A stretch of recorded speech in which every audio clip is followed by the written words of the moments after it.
झूठ बोलना, कठोरता, छल करना, बेवकूफी करना, लालच, अपवित्रता और निर्दयता ये औरतों के कुछ नैसर्गिक दुर्गुण हैं।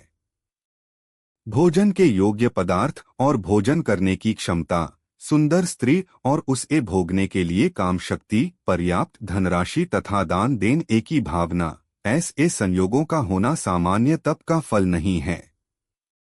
3. उस व्यक्ति ने धरती पर ही स्वर्ग को पा लिया। 1. जिसका पुत्र आज्ञाकारी है। 2. जिसकी पत्नी उसकी इच्छा के अनुरूप व्यवहार करती। 3. जिसे अपने धन पर संतोष है। पुत्र वही है जो पिता का कहना मानता हो, पिता वही है जो पुत्रों का पालन पोषण करे, मित्र वही है जिस पर आप विश्वास कर सकते हो और पत्नी वही है जिससे सुख प्राप्त हो।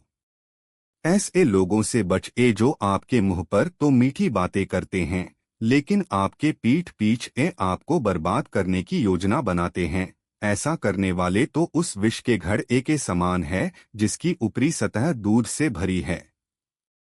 एक बुरे मित्र पर तो कभी विश्वास ना करें। एक अच्छे मित्र पर भी विश्वास ना करें, क्योंकि यदि ऐसे लोग आपस में रुष्ट होते हैं तो आपके सभी राज से पर्दा खोल देंगे।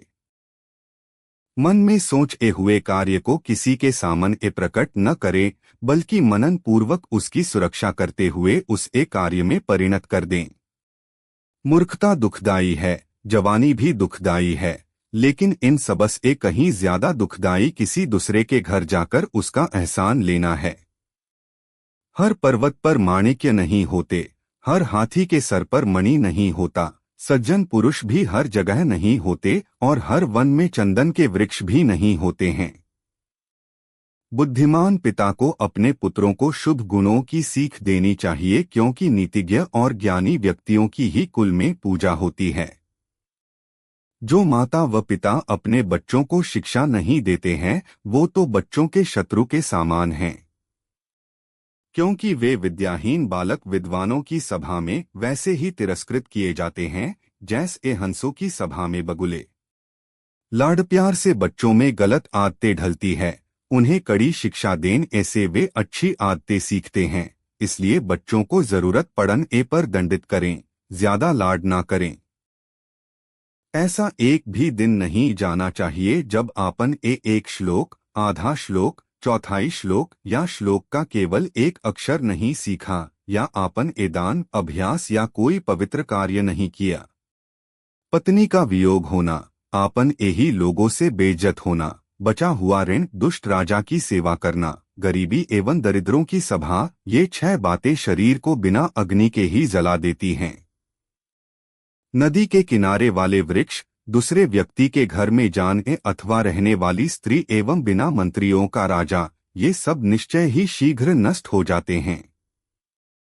एक ब्राह्मण का बल तेज और विद्या है, एक राजा का बल उसकी सेना में है, एक वैश्य का बल उसकी दौलत में है तथा एक शूद्र का बल उसकी सेवा परायणता में है।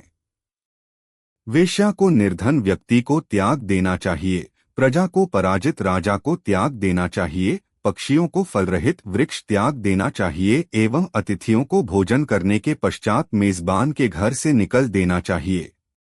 ब्राह्मण दक्षिणा मिलने के पश्चात आपन यजमानों को छोड़ देते हैं, विद्वान विद्या प्राप्ति के बाद गुरु को छोड़ जाते हैं और पशु जले हुए वन को त्याग देते हैं।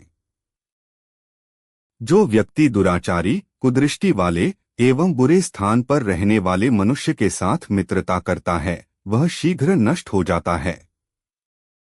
प्रेम और मित्रता बराबर वालों में अच्छी लगती है। राजा के यहाँ नौकरी करने वाले को ही सम्मान मिलता है, व्यवसायों में वाणिज्य सबसे अच्छा है। अवह उत्तम गुणों वाली स्त्री अपने घर में सुरक्षित रहती है।